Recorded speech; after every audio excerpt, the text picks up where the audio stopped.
გრავიტაციული მუდმივა ბევრი სხვა მეცნიერის მსგავსად ფიზიკოსმა ჰენრი კავენდიშიმაც შემოგთავაზა საკუთარი ექსპერიმენტით. მოდი გავიგოთ უფრო მეტი.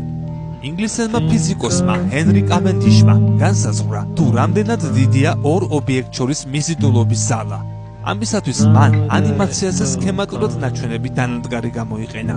შედეგად საკმაოდ ზუსტად იქნა განსაზღვრული გრავიტაციული მუდმივა, რამაც პირველად კავენდიშს მისცა საშუალება განესაზღვრა დედამიწის მასა. ახლა მოკლედ ვისაუბრებ დედამიწის რადიუსის განსაზღვრის ერასტოსთენეს ექსპერიმენტზე.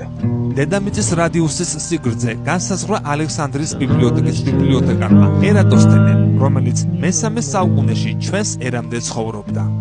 მისი შედეგი იყო 6300 კილომეტრი, რაც თანამედროვე მნიშვნელობაზე 5%-ით ნაკლებია. ქალაქ სიენაში, ახლანდელ ასუანში, ზაფხულის მზებუდობის დროს, შუადღისას მზე ზენიტში იმყოფებოდა და საგნებს ჭრდილი არ გააჩნდათ.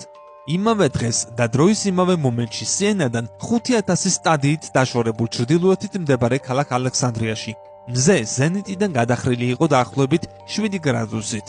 ეს სრული წრის 360 გრადუსის დაახლოებით 1/50 ნაწილს შეადგენს. აქედან მიიღება, რომ დედამიწის ეკვატორის სიგრძე 250,000 სტადიას შეადგენს. ერთი სტადია კი დაახლოებით 150-დან 190 მეტრამდეა.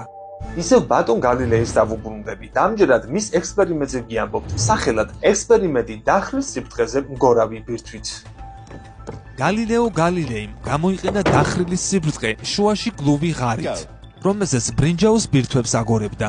წყლის საათით, რომელსაც კლებს დრა ერქვა, ეს ინიშნავდა დროის განსაზღვრულ ინტერვალს და ამ დროში ბირთვების მიერ გავლილ მანძილებს აფიქსირებდა.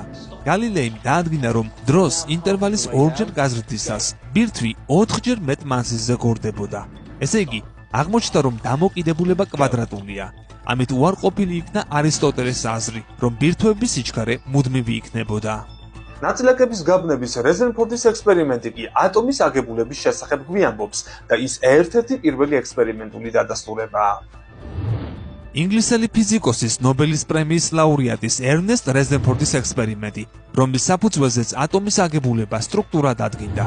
ოქროს კილიტაში ალფა ნაწილაკების გაბნების შესწავლით რეზერფორდი მივიდა დასკვნამდე, რომ ატომების მთელი დადებითი მუხტი მათ ძალიან მასიურ და კომპაქტურ ცენტრშია თავმოყრილი, ხოლო უარყოფითად დამუხტული ნაწილაკები, ანუ ელექტრონები, ამ ბირთვის გარშემო მოძრაობენ. ეს მოდელი ძილფესვიანად განსხვავდებოდა იმ დროისათვის ფართოდ აღიარებული ტომსონის ატომის აგებულების მოდელისგან, რომელშიც ატომის დადებითი მუხტი ატომის მთელ მოცულობაში თანაბრად იყო განაწილებული.